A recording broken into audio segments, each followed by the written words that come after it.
the relationship between Zion Williamson and the Pelicans appears to be a bit murky right now. How much pressure is there on the Pelicans to win this year?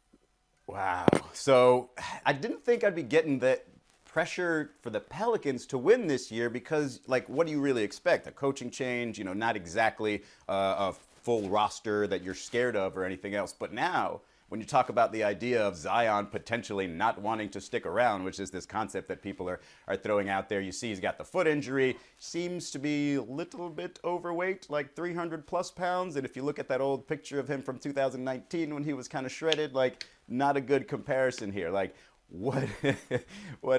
Jake Fisher from Bleacher Report said Zion was over 300 pounds this offseason, which I believe he was around 280 or so when he first checked in back in his rookie year. And like, I understand, I'm not sure where people are going with this, right? Because Zion, with the foot injury, no timetable for his return, but like with a foot injury, you're not going to be able to be as active. You're not going to be able to keep the weight down. And I know, like, maybe people say, okay, well, he's got a dietary issue and maybe he needs to, okay, like, let's see these things play out for a little bit. Like, I think he is a walking injury. Like, I think he probably trains poorly, and obviously the eating does not help very much. And, I've talked to a couple of people who can predict those types of things and see the way he walks and says, like, man, this guy's going to get hurt very often. So he probably needs to trim down some. But I think people just want to see the best Zion Williamson first before they can say, hey, this guy deserves to be able to go somewhere else. Am I wrong?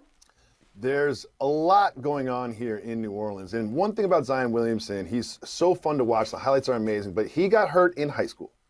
He got hurt in college. He got hurt his first year in the league. And now he didn't tell the team about the foot surgery. We heard about the foot surgery in the media like weeks after it happened. It was a secret foot surgery. And I'm going to give him a little pass on the weight, because if I had foot surgery, I would probably balloon up to 300 pounds in about a month and a half anyway. And when he got drafted to New Orleans, I was like, the foot in New Orleans is not going to be good for keeping this guy trim.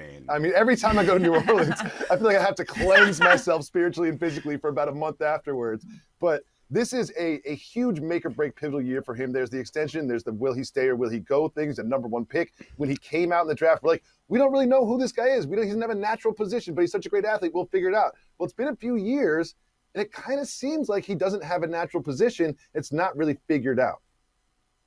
I feel like the question ultimately is, like, does Zion Williamson care to be the athlete that everybody expected him to be? Because he's an NBA player. He's Zion Williamson, right? Like, he can do whatever. Like, he has a foot injury, yes, but like, you can train, you can eat, you can do things for your body that make it the healthiest that it possibly can be in this moment. And I'm wondering if Zion Williamson actually cares to be the guy that we expected him to be in the NBA. Because, like I said, he has all these resources. If he's 300 plus right now, like, that doesn't just happen. Yes, you're in New Orleans, but like, you don't have to eat beignets every single day. It's not like people are throwing these down your throat. I wonder if, like, what Zion's goal specifically is as an NBA player, because if he really cared to be an elite athlete, if he really cared to win a championship, then it would be very obvious. And we wouldn't see him in a Mountain Dew commercial and being like, hey, why does he look so big right now? Like, he would look a lot different.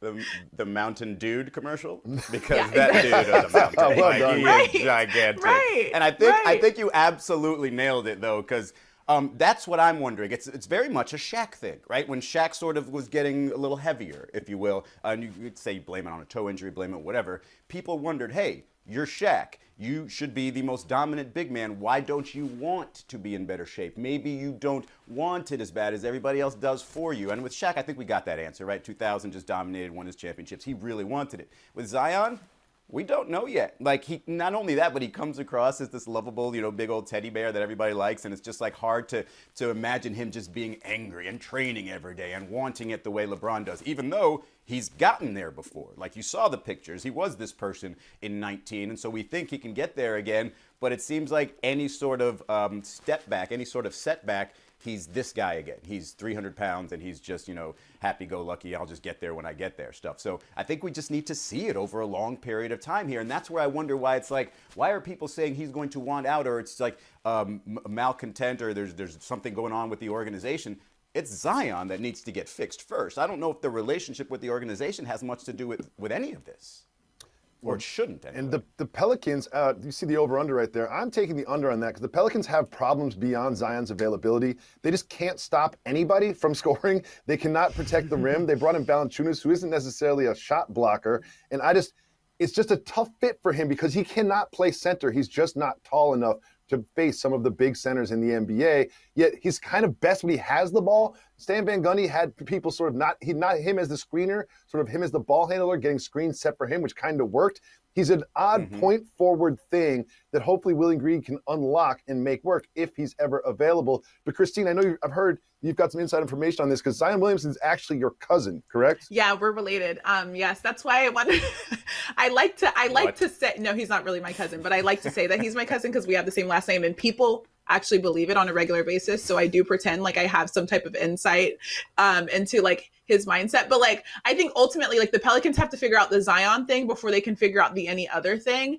And I feel like Zion needs to figure out his thing before the Pelicans can figure out their thing. Because like if Zion doesn't want it, then nobody else can want it for him. And I feel like it starts with him and it starts with his desire. Like he's injured. Okay. He's injury prone. Okay. Like what can you do for your body to make it so that you do not have these injuries all the time? And there's a way to do that, right? Like he has all of the resources in the world. If he wants to figure it out, he can. And the Pelicans aren't going to figure out until Zion figures it out.